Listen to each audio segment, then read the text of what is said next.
In this lecture, we're going to talk about a crisis that developed in theoretical physics. And it's the crisis that actually drove the community to think about quantum gravity more seriously than it had before. String theory is presently the only known resolution of this crisis.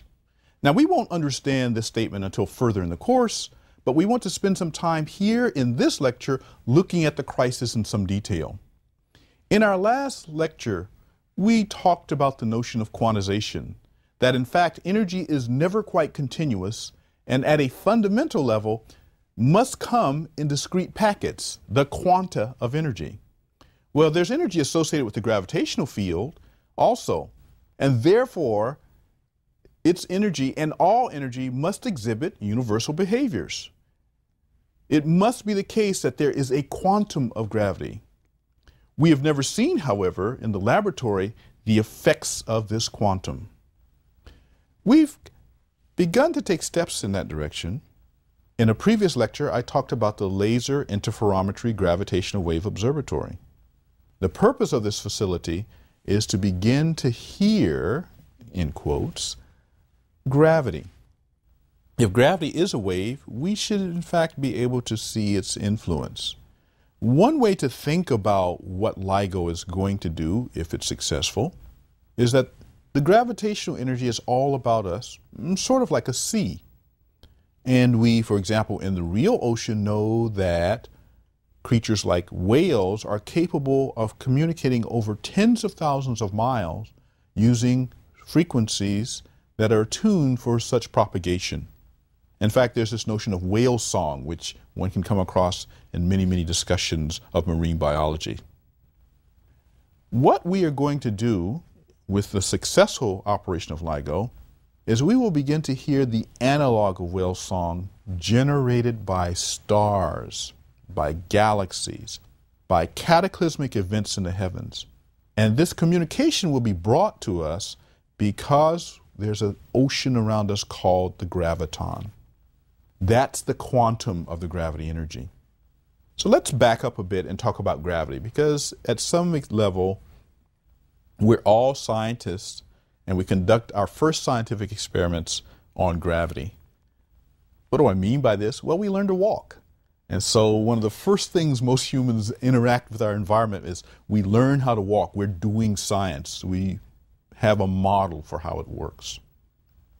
Well, we now, of course, as mature people, have a lot of things in our minds about how gravity works. If I were to have a ball here and toss it into the air, then under normal expectations, you would expect the ball to fall back down to my hand. And that's quite normal. If I was stronger, I can throw the ball harder, it will go higher, but eventually it will fall back and land in my hand again. Again, nothing unusual. Now, of course, there's a limit to how strong I am. And because of that limit, there's a limit to how fast I can throw the ball from my hand. But remember, for a physicist, the way we view the world is through mathematics. So instead of talking about me actually tossing a ball up in the air, I can imagine writing the equations that describe the ball. And in these equations, there is a parameter that allows me to talk about how fast the ball leaves my hand. We physicists call this the initial velocity. So the larger the initial velocity, the farther the ball goes up into the air. Well, since it's just mathematics, we can imagine that I can throw the ball so fast that in fact it doesn't come back down. And such a number actually exists. If I were able to throw a ball with about a speed of 25,000 miles an hour, when it leaves my hand, it simply never comes back. I have given it sufficient energy that it escapes the gravitational attraction of the Earth. This is the escape velocity. Now, this, of course, is really difficult to do. We can't do it in real life at all. However, there is a circumstance where you can see a person literally throw an object away from a celestial body. Let's imagine that I was an astronaut on some very small asteroid. The force of gravity on a small asteroid is much, much less than the force of gravity on the Earth. Accordingly, if there is an astronaut on an asteroid that's sufficiently small, she can throw an object into orbit. because the gravitational energy is much, much less. So let's imagine then that we've seen this happen, that this astronaut throws an object in orbit, and now let's again remember I'm a theoretical physicist, so I can start changing the equations. I change the equations and let the mass of the asteroid become a little bit greater. And our female astronaut throws with just as much inner force that she had before, but of course the object doesn't go as far. And as I increase the amount of mass, then the object rises to smaller and smaller heights because there's a limit on her strength just like there is on mine. Now, one of the interesting things about this number, which is how fast I have to throw an object in order for it to leave the planet, is it depends not just on the mass of the planet, interestingly enough. If I were to take the planet Earth and retain all of its mass, but to shrink its radius by a factor of 4, then the escape velocity would increase to 50,000 miles an hour, not the 25,000 that we're used to.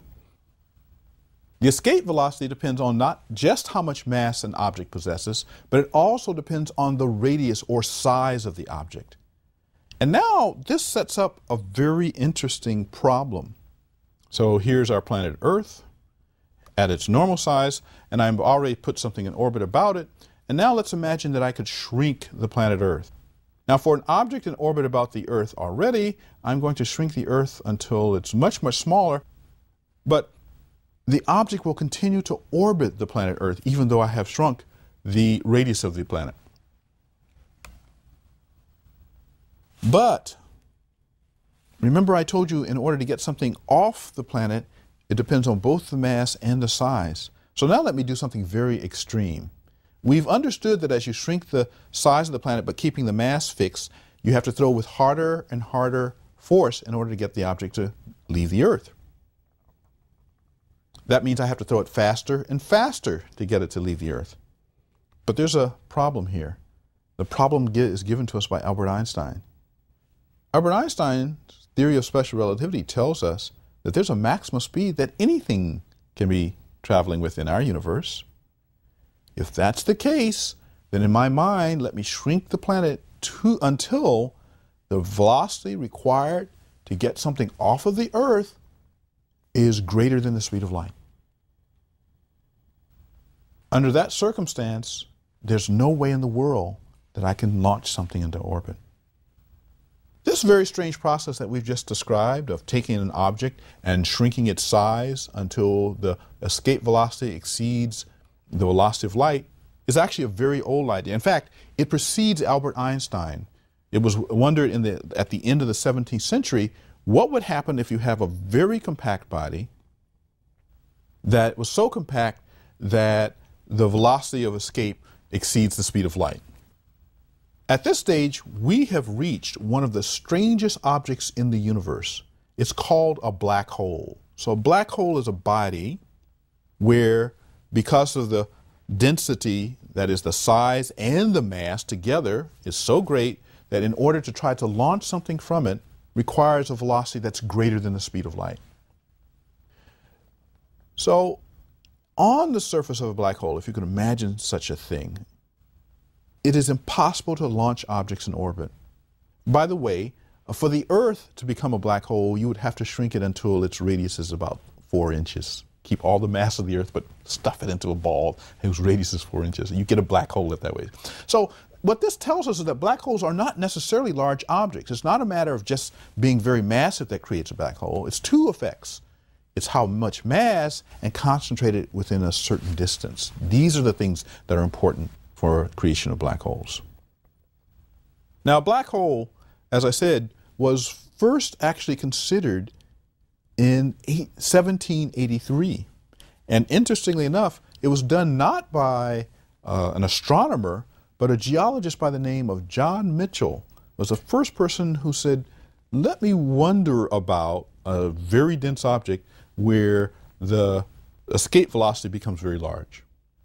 This same idea, in fact, also a few years later, occurred to the French scientist Laplace.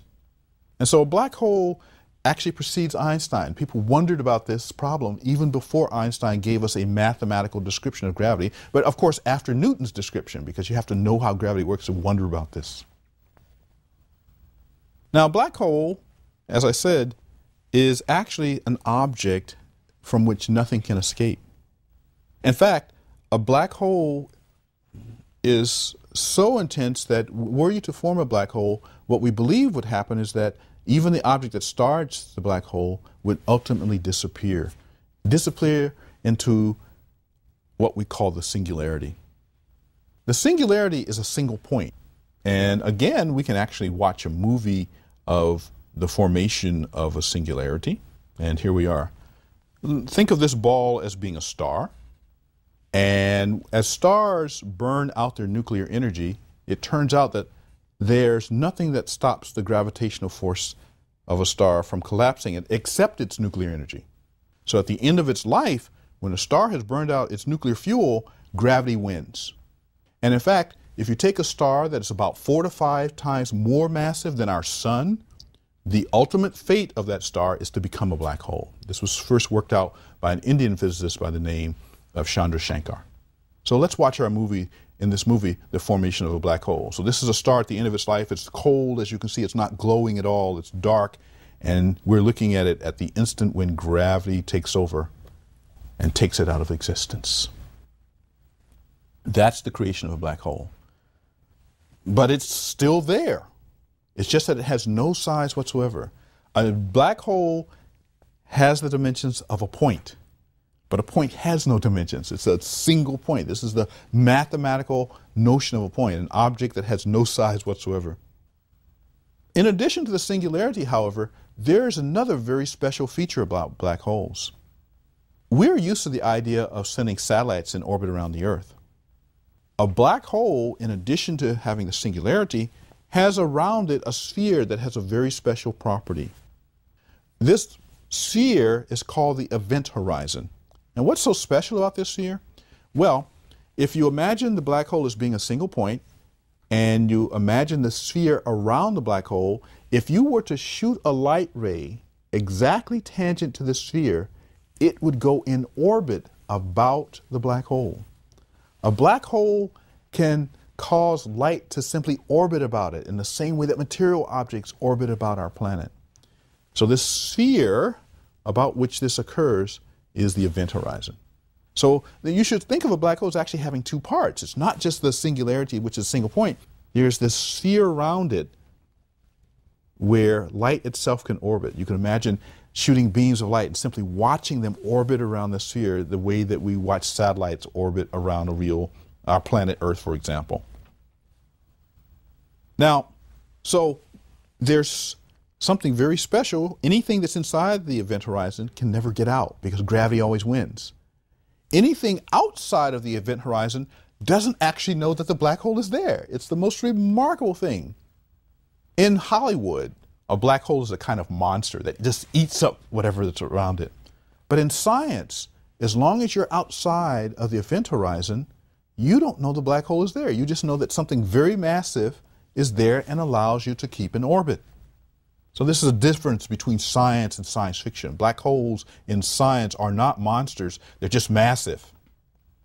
And in fact, in our cartoon of the Earth shrinking, if we go back, if we start with an object in orbit, orbiting around the Earth, as we see here, part of its path is safely in orbit around the Earth. Now we take our equations and shrink the Earth. The object continues orbiting around the Earth as long as it was outside of the event horizon. It doesn't know that the Earth was compressed. So this is how black holes work in science. So we have black holes. Anything inside the event horizon never gets out. And in the middle of the event horizon is this very special place called the singularity. And at the singularity, it is not clear even to this day that we understand the physics that goes on. Back in the late 60s, a particular scientist started to wonder about black holes. His name is Stephen Hawking. He is, in fact, the world's most famous physicist. And the result that he came up with is so astounding that physicists, by and large, at first discounted it. So let me talk about the result, because the result is counter to what we just said. We said anything inside the black hole never gets out.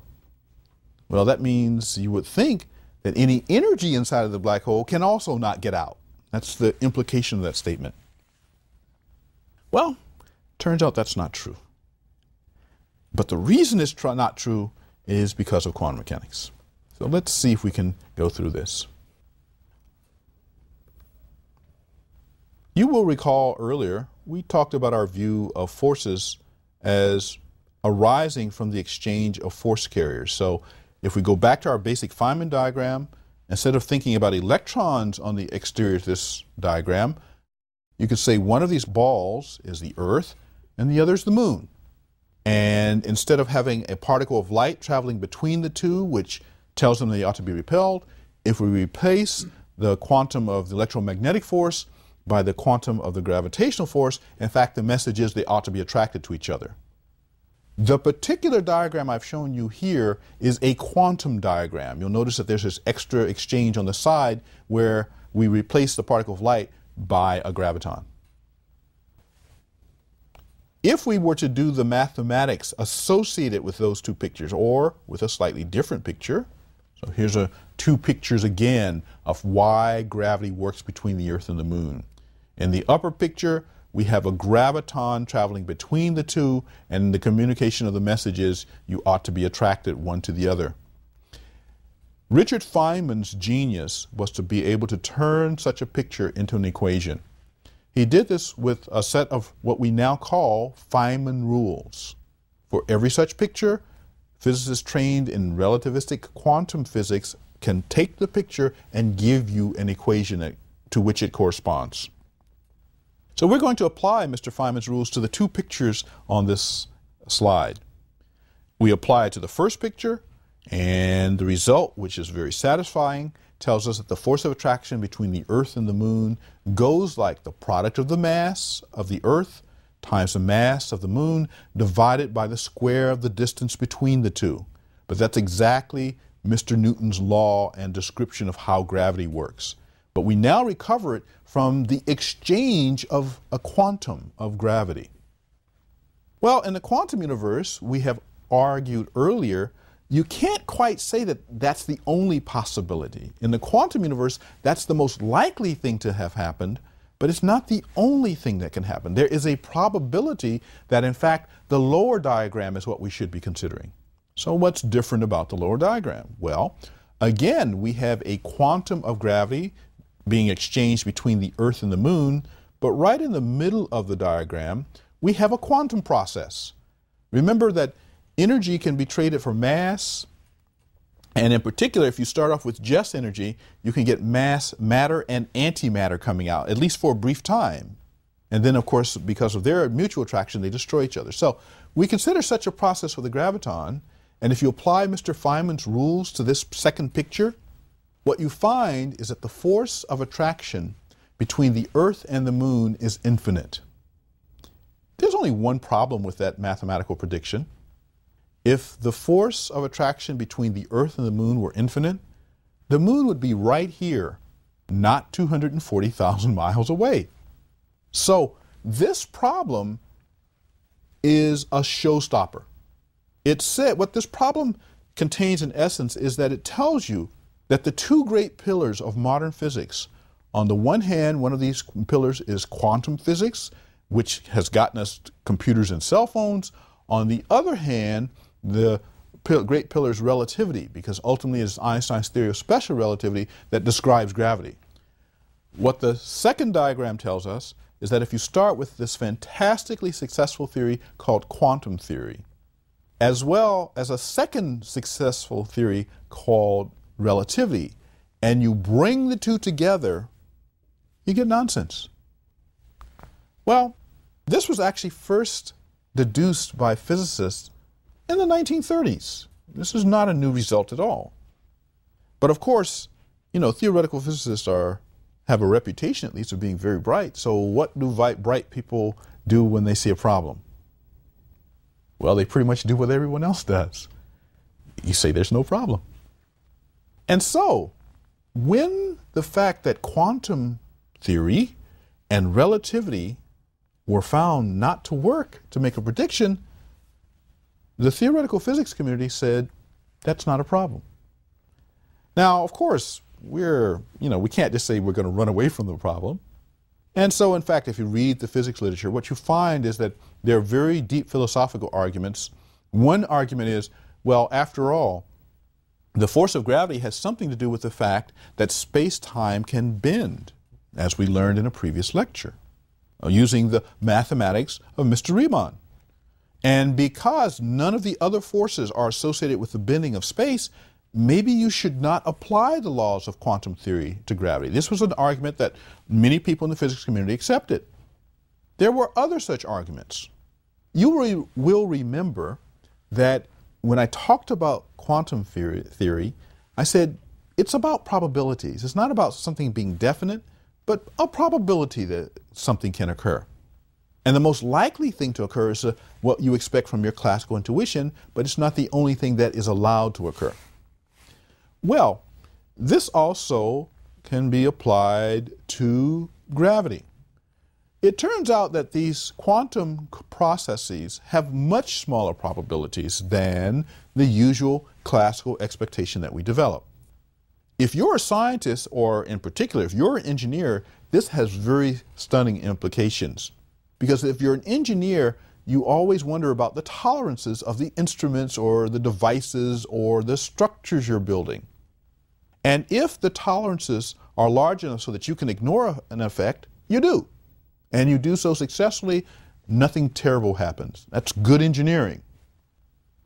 Quantum corrections to physics are always very small, at least under normal circumstances when we can make predictions. And so a second way to argue that you shouldn't worry about quantum theory and gravity was a statement that even if you had not found an infinite force of attraction, but a small correction to the Newtonian law, if it's outside of the tolerances of any device to measure, why would you care? So there were good reasons not to worry about quantum gravity, except that Stephen Hawking made a further observation. It begins not with Stephen Hawking, but another physicist by the name of Jakob Bekenstein. Bekenstein argued as follows. If you take a black hole with its event horizon around it, energy can be trapped within the event horizon. And so you have to worry, or think about at least, what kind of energy could be trapped in there? Well, because gravity is so intense, it is likely to behave as quantum theory. Even though you might start with macroscopic objects, because of the gravity, the laws of quantum mechanics likely hold. Now, one of the things about the laws of quantum mechanics means that instead of thinking about objects, you should think about waves. And that's what Jakob Bekenstein did. He said, let me consider trapped waves inside of the sphere. And when he did that, something really marvelous happened. You can look at these waves and their behavior. And for a given amount of energy, it turns out that these waves act like they have an order associated with them. And what do physicists mean by order? I have a little story about that. Suppose I had a box with 4 coins in it. And I put the 4 coins in the box and shake it up, and then take the top off and look to see how many heads and how many tails. How many different outcomes could I see? Well, there's only one way we can get 4 heads. On the other hand, there are 4 ways that we can get 3 heads and 1 tail. There are 6 ways to get 2 heads and 2 tails. There are 4 ways to get 1 head and 3 tails. And then finally, 1 way to get 4 tails. And so this allows us to calculate the probabilities. The 1 that we see in the fraction here in our table is because there's 1 way to get this outcome. The 4 in the table here is because there are 4 ways to get this outcome. There are 6 ways to get the 3rd outcome, 4 ways to get the 4th outcome, and finally 1 way to get the final outcome. This is what physicists like to call statistical behavior. And it turns out that whenever physicists observe systems that have statistical behavior like this, they possess what we call entropy. or a physics definition, a precise mathematical way of saying there's order to the system. But whenever a system possesses entropy, it also possesses heat. And so Jakob Bekenstein's discovery that the waves trapped inside of the sphere around the black hole behave as if they have entropy associated with them means that they have to have heat. But the first law of thermodynamics says that if an object has heat, it's got to radiate. But nothing can get out of a black hole. There's a contradiction here. Now, when Jakob Bekenstein found this result, very few physicists were willing to think about this problem because, after all, everyone knew nothing could get out of a black hole, therefore heat can't get out of a black hole. But there was one physicist, in fact, who did worry about this very intensely. His name was Stephen Hawking. And what Stephen did was wrote a very famous paper analyzing these waves and asking the question, how can the heat get out of the way, out of the event horizon? It turns out that if you just use the laws of classical physics, where you don't worry about the quantized nature of energy, the answer is there's no way for the heat to get out. However, if you use the equations that were the legacy of Heisenberg and Schrödinger, the same equations that govern electrons, which give us our electronics, if you use those equations, it turns out that the heat can escape the event horizon through what process? Quantum tunneling. Remember, we talked about the fact that electrons can, even though we don't throw them with enough energy to get over the wall, they can actually go through the wall. Well, the same thing applies to the energy that is inside the sphere that we call the event horizon. Right at the boundary of the event horizon, the vacuum acts like bubbling water. When that happens, particles and antiparticles come into existence spontaneously. If this happens right on the event horizon, you can imagine that a particle goes out into the world where we live. By conservation of momentum and energy, the other antiparticle has to go inside the black hole. And if it enters the event horizon, it never gets free. And so the net upshot is, through quantum processes, the heat that's associated with black holes can actually get out. And thereby, it gives us a picture about the behavior of heat, which is the one that we've been working with as a species for several hundred years. We know that warm bodies must radiate. A black hole, because it's probabilistic, has warmth associated with it. So this very great surprise was Hawking's gift to us, that in order to understand how black holes can radiate, you have to take quantum mechanics into effect. Now, Hawking's paper is actually very interesting. It reminds me of homework I get from my students. Oftentimes, you give students homework and you say, prove this. You give them some equations, you ask them to derive other equations. As a physics professor, the homework comes back into you, and almost every student says, I've done it. You begin to read the paper, but if you read from the top down and the bottom up, right in the middle of a lot of these papers, there's evidence for the existence of God. You can tell that God must be present because a miracle occurs. The logic going down from the top and going up from the bottom don't meet in any way reasonable. Stephen Hawking's paper on black hole radiation has exactly this character. However, Stephen doesn't try to pull the wool over our collective eyes. What he does is, at a certain point, inserts his intuition. The paper is brilliant mathematics from the beginning. Right in the middle, however, where the mathematics gives us no guide, Stephen puts in a set of equations we call gray body factors. And then he continues to derive after that. He says, essentially he's saying, my intuition tells me this. When a really good physicist uses their intuition to go beyond the mathematics, it's often right. That's what Einstein meant when he said, imagination is more important than knowledge. And so Dr. Hawking's dilemma about black holes says quantum theory comes to the rescue. The only problem is there's no consistent quantum theory of gravity from which we can derive this result.